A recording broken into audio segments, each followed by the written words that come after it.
Hello and welcome to my first programming tutorial.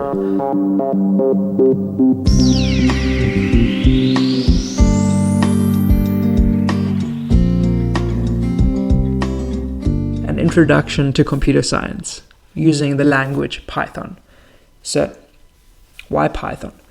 So I rocked up at university, wanted to study maths and physics, and turns out I didn't really like any of those. So on the first day, I made the mistake of going into the wrong lecture theatre, and they were teaching computer science, and I was like, wow, like computer science looks really, really cool. So on that day, I actually signed up for computer science, and that is how I started my journey into computer science. So I've now completed my degree, and I'm going to be showing you a little bit about what computer science is about. So why are we using Python? So when I started, the first course was in Python. And I think it's really important to start in Python because Python's pretty much like the English language of programming languages. Like, it's all very intuitive, and there's not really any syntax or semantics that are like you have never seen before in your life, like those crazy like code, like genius things. Python's pretty much like very, very simple, and it does a lot for you. So let's get started. So what is a program? A program is pretty much just a set of instructions, like one after the other generally. And this can be thought of as directions to your house for a friend. So the first instruction can be drive down Camp Road, and then the second instruction can be take a left at the post box, and the third instruction could be take a right at the stop street, and then so kind of the program executes line by line and allows the person to follow the instructions. And will she find your house? Well, how good is your program? If your program's terrible, she would not find the house. Pretty easy. An algorithm. So an algorithm is what computer scientists use to sound cool, pretty much. So an algorithm is a sequence of unambiguous instructions. So an algorithm is pretty much anything that you give an input, it does some sort of like cool programming, like techniques, and then it gives you an output from that. So it's pretty much like the method inside of a program that produces output for a given input. Importantly, the range of inputs must be specified clearly. So you pretty much specify what you're going to give to this algorithm. So will you give the algorithm numbers, letters, sentences? That all has to be defined clearly because that's how algorithms work. So in programming, we use an integrated development environment, or an IDE, which are pretty much like Word. So it has a whole graphical interface, and you can type things into it and run things on it, and it gives you answers. So in our programming course, we used a program called Wingware 101, but you're welcome to use any sort of Python IDE. You can literally just type in best Python IDE or look for the one which looks the best to you. Or you can literally just use a text pad and then send that text pad to a Python interpreter, which you can even find online. So you pretty much upload your Python text file, and then it runs it and then gives you the answer or the output from the program. So, or if you have a Mac, you can use the terminal, which is a it's a built-in app that pretty much lets you run the back-end, well, let's just call it the back end of the Mac operating system, which is Unix, if you didn't know, which is the same as pretty much Linux or Linux. So, origins of the Python language, created by Guido van Rossum in the 1990s. So, you're welcome to have a look at this if you like history. So, let's get started. Simple things first. So, the simplest part is the Python interactive shell, which is pretty much a text console where you can enter Python commands. You can't really add lots of lines or big methods to this. It's mainly just used to interpret things on the fly, as it says here. So pretty much typing in simple commands. So this is what it looks like when you run the shell. It'll say this sort of thing, and then it's got these 3 arrows, which are called a prompt, because it prompts us to type something. So in Mac, you would have had to done this already. It's pretty easy, so I'm going to leave it out. You just go to Python, I think it's python.org, and then you download Python, and then it configures itself automatically to your system. But if you have an IDE, you should find the shell. It will be on like your main screen. So for the sake of this video, let's use let's just clear this. I keep forgetting what the words mean. So on Mac, once you've installed Python, you literally just type Python into your terminal, and then it comes up with this whole thing, which is pretty much this whole thing. Gives you like your Python version and the date and the time and all of that. I don't know what Continuum Analytics is, no idea. So this is the Python shell, as you can see by the prompt. So you can pretty much type in anything. You can say like, hello, and it'll text you back, hello. Or you can do 1 plus 99. You press enter, and it equals 100. Amazing. So it just does like any Python command that you put in, and it just gives you the answer. No need for anything fancy, or just to sort of test things out. Okay, on to the next one. So if you type a number, yeah, pretty much said all that. Python expressions. So programs are made up of commands that a computer executes or evaluates. So pretty much lines of things that you're telling the computer to do. So one kind of a statement is an expression statement. So an expression is like pretty much just a line of anything. Like, so you can say 5 plus 2, and that's an expression, and bat plus man, and that's an expression. So what Python has is you can either type in integers, so like 1, 2, 3, 4, which is like a number 1, 2, 9, 8, or you can have strings, which are used by inverted commas. And so a string is pretty much like a word, so it has like letters instead of numbers. So strings are, you show that it's a string by using inverted commas. So if you type in string, like just randomly like that, it's not defined. So the way we would define things is with variables. So you can make a variable with the name string and then give it some sort of value. So we'll talk about that in a moment. So Python program files. So if you're using a text editor, you would have to save your Python program as .py. That's the suffix that it uses. Like .jpeg, the file is named .py. That's how it works. So assignment statements. So we can make this variable x equals 5. We could make x equals x plus 1, which would equal 6 because x is 5. So the basic form is a variable equals an expression. So let's give our variable name string. String equals hello darkness my old friend. So hello darkness my old friend has now been saved in string. So if you type string, it'll print out your string. Or another example could be name equals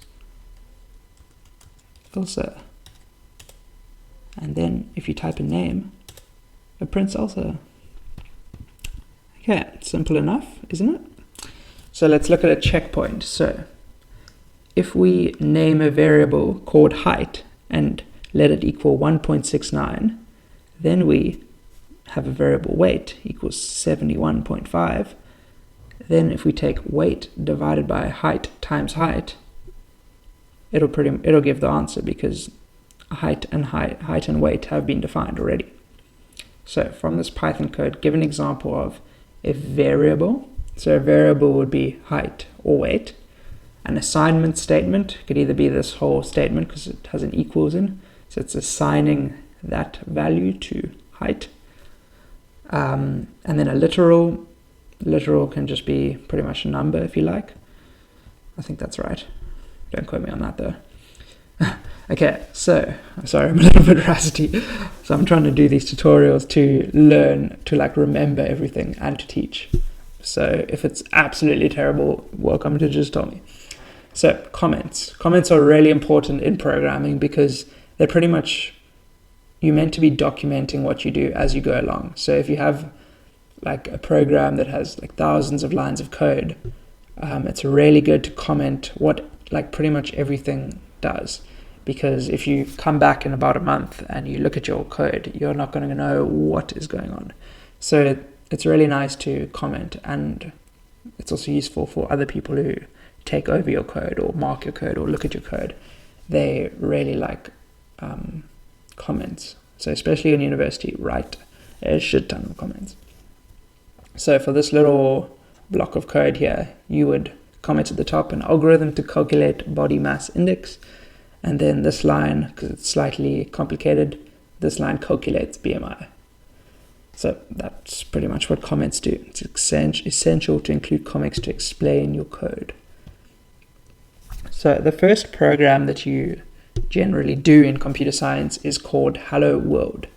Now you hear sort of like people on YouTube speaking about like the first time they typed Hello World into the computer, it like changed their life and that sort of thing. Well, I wasn't that amazed by it, to be honest, but yeah, sure, it could be amazing. So let's first look at Java. So Java, you would have to make a class called Hello World, or you can name it pretty much anything you like, but it's got to be relevant. And then static public void main string args, that defines the main method. That's like a predefined, like pretty much what you have to do. It's got really complicated syntax. And then system.out.println hello world. That's the print statement in Java. So it has like all this extra stuff. And as you can see in Python, it's literally just print hello world. That's what makes Python so easy and so much better to learn in. Like C++, I haven't even done it. Like IOStream, oh my god, I don't even know what any of this means, to be honest. So more about print. Print is a built-in function with a precise set of rules for its syntax and semantics. So it has two forms. You can either print like a whole lot of different expressions, or you could literally just print like an empty line. You can do a lot of things. So let us play with print. So let's say print Nick.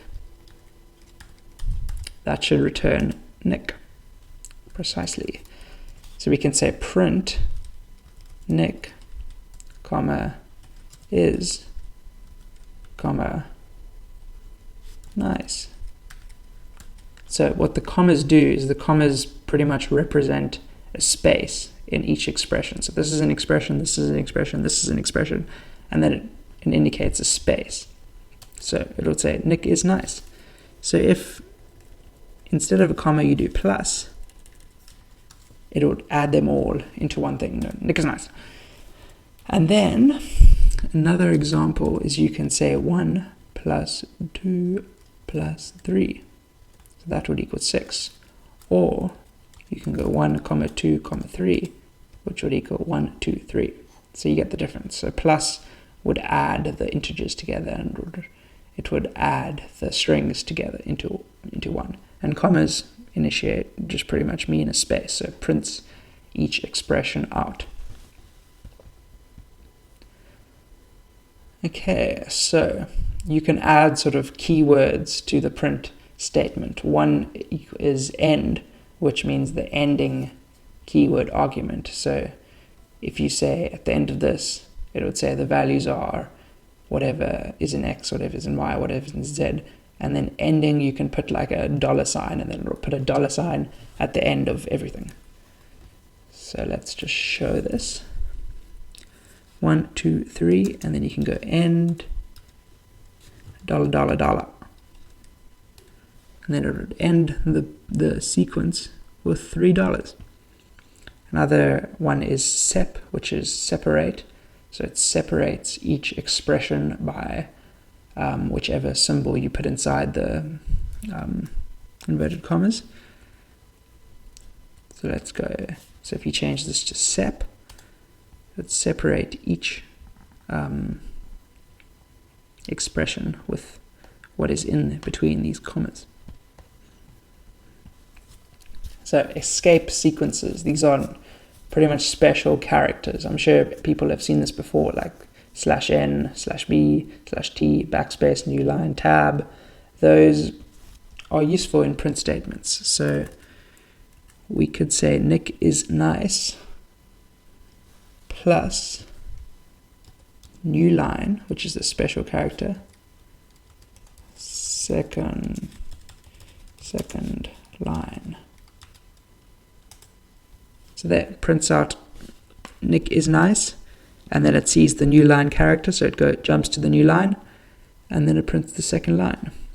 This is also, you can also write new line as print with nothing in it, which represents a new line. But since we're using the command, the shell, we can't really use that because we can't type in multiple lines. So, checkpoint. What is the exact output of this code? So, if we type print x, it'll print 20. And if we type print y, new line z, it prints 30, and then on the next line it will print 40.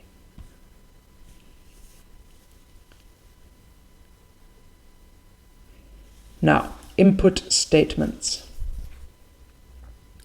So, an input statement is pretty much a built-in function that asks the user for an input. So the standard form would be to put a variable. So let's say the variable is name equals input, and then what is the prompt? So you can ask, what is your name? So let's see how this works. So we can say name equals input, what is your name? So now it asks, what is your name? My name is Nick. So I type in Nick. So now Nick has been assigned to the variable name. So if we go name times 10, Nick, because it's printing name 10 times. Okay, so this is really useful because it can be used in many different ways, especially for programs that are very user interactive and need to get data from the user. So, last checkpoint. What is the exact output of this code? So, let's actually type it in. So name equals input, what is your name? So we've already had that actually. Don't need to copy that. And then print, what is your name? Let's say Jessica Alba. And then we can say print hello is the first expression, then name times 3, then end in 3 exclamation marks, separated by 3 dots. So this would print hello, then it would be separated because there's a comma by 3 dots, and then it would print the name 3 times, so Jessica Alba, and then it would end in 3 exclamation marks. Let's see if that's right. Hello, ... Just go, yes, correct. So ending in 3 exclamation marks and separated. So each name won't be separated because it's still one expression. So it's only separated by when the commas are there. Okay, and that is it for the first programming tutorial by me. I hope you have learned something today, and please tell me if it's absolutely terrible and I should just quit now while I'm ahead and just not embarrass myself anymore. But yeah, I'll be back at the next installment in the next few days and hope to see you then. Bye for now.